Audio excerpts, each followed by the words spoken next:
લઈને 15 ફેબ્રુઆરી સુધી યોજાવા જઈ રહ્યો છે મહાશિવરાત્રીનો મેળો અને આ મહાશિવરાત્રીના મેળાને લઈને ભવ્ય અને દિવ્ય બનાવવા માટે જૂનાગઢ વહીવટી તંત્ર સજ્જ બન્યું છે। લાખો શ્રદ્ધાળુઓની આસ્થાના કેન્દ્ર સમાન ભવનાથના મેળામાં વીજ પુરવઠો અવિરત જળવાઈ રહે તે માટે પીજીવીસીએલ દ્વારા માસ્ટર પ્લાન તૈયાર કરવામાં આવ્યો છે। મેળા દરમિયાન વીજ લોડ વધવાની શક્યતાને ધ્યાનમાં રાખીને પીજીવીસીએલ દ્વારા આધુનિક અભિગમ અપનાવવામાં આવ્યો છે। તો ભવનાથ વિસ્તારમાં 20 નવા ટ્રાન્સફોર્મર સેન્ટરો ઊભા કરાયા છે। 5 જૂના ટ્રાન્સફોર્મર બદલીને વધુ ક્ષમતાવાળા નવા ટ્રાન્સફોર્મરો કાર્યરત કરવામાં આવ્યા છે।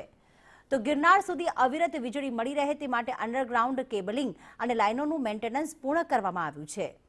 વીજ પુરવઠો ખોરવાય નહીં તે માટે 4 વૈકલ્પિક ફીડરો પણ તૈયાર રાખવામાં આવ્યા છે અને ભવનાથમાં 24 કલાક કાર્યરત સ્પેશિયલ કંટ્રોલ રૂમ શરૂ કરવામાં આવશે।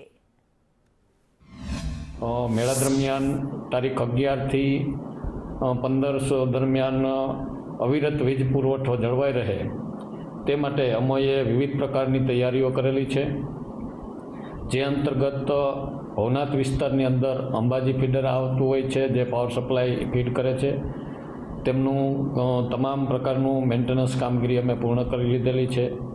આ ઉપરાંત આ વિસ્તારમાં રોપવે, અરવિંદ, કૈલાસધામ તથા દુબળી ફીડર પણ લાગુ પડતા હોય છે, જે ઓપ્શનલ ફીડર તરીકે અમે રાખેલા છે। તેમનું પણ સમારકામ કરવામાં આવેલું છે, જેથી કરીને તમામ દિવસો દરમિયાન અવિરત વીજ પુરવઠો મળી રહે તથા મેળો માણવા માટે આવતા યાત્રિકોને કોઈ અસુવિધા ઊભી ન થાય।